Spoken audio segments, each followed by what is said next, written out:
So guys, ito na ang araw, napipitasin ko na ang mga hinog na bunga dito sa ibaba. Ang date ngayon ay October 3, 2025.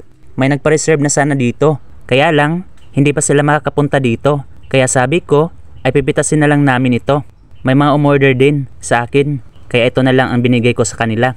Malapit na din talaga maging over ito sa hinog kasi yung ibang bunga ay nahuhulog na. Madali na lang itong pitasin kasi nasa mababa lang. May panungkit ako dito na maiksing kawayan.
Narito na ang ilan sa mga nakuha ko ngayon na bunga. Nasa 4 kilos lahat ang order at may pasobra.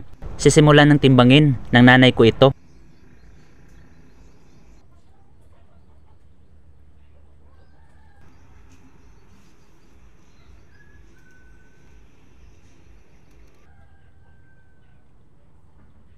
Ito ang klase ng rambutan na mabenta talaga at binabalik-balikan ng mga nakabili kasi tuklapin, crunchy at matamis din talaga.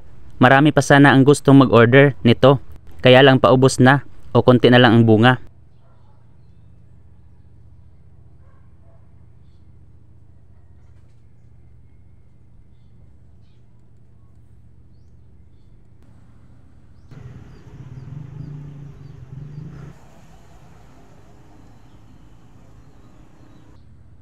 Mas maganda talaga na meron tayong mga tanim para may aanihin, makakain at mabebenta.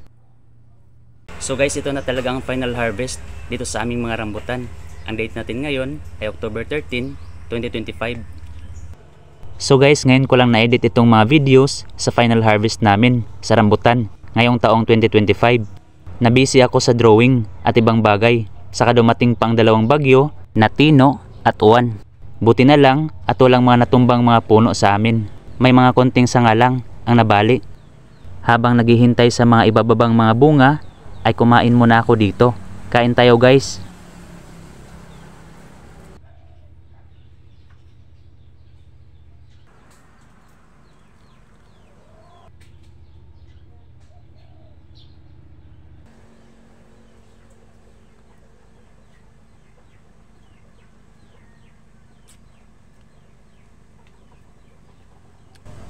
Ang tamis guys.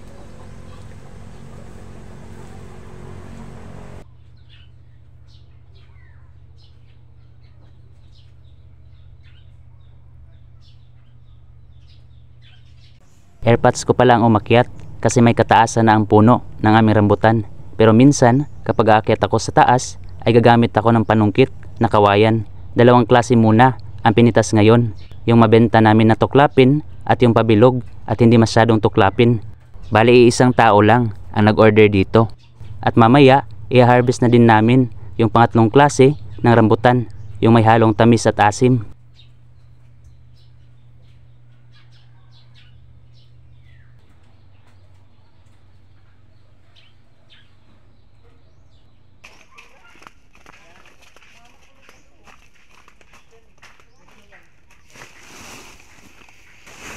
Narito na ang mga nakuhang bilugan na rambutan. Gusto ko din ito na klase kasi matamis kahit di siya gaanong tuklapin. At ito pala yung sinasabi ko na may lasang pinya.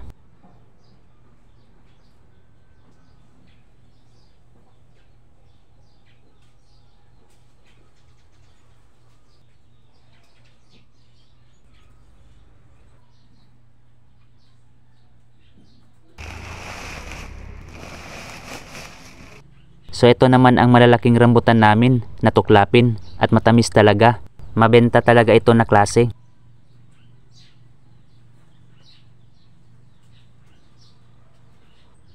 So ito naman ang pangatlong puno na pipitasan namin ngayon. Nasa gilid pala ito ng aming bahay. Hindi na namin ibibenta ito kasi may asim na halo at tamis. May pagbibigyan din ito.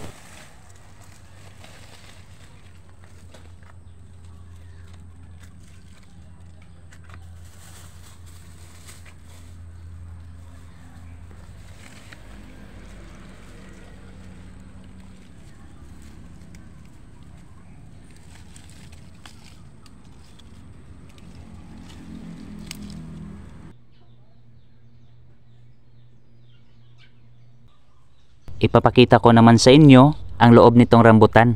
Pinili ko yung mga full red na.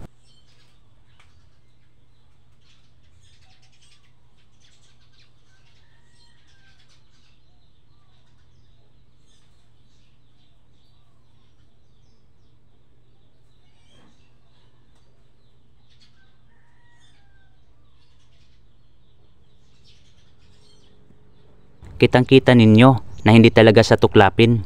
Matamis ang kanyang labas pero may asim na malapit sa buto. Pero masarap pa din siya.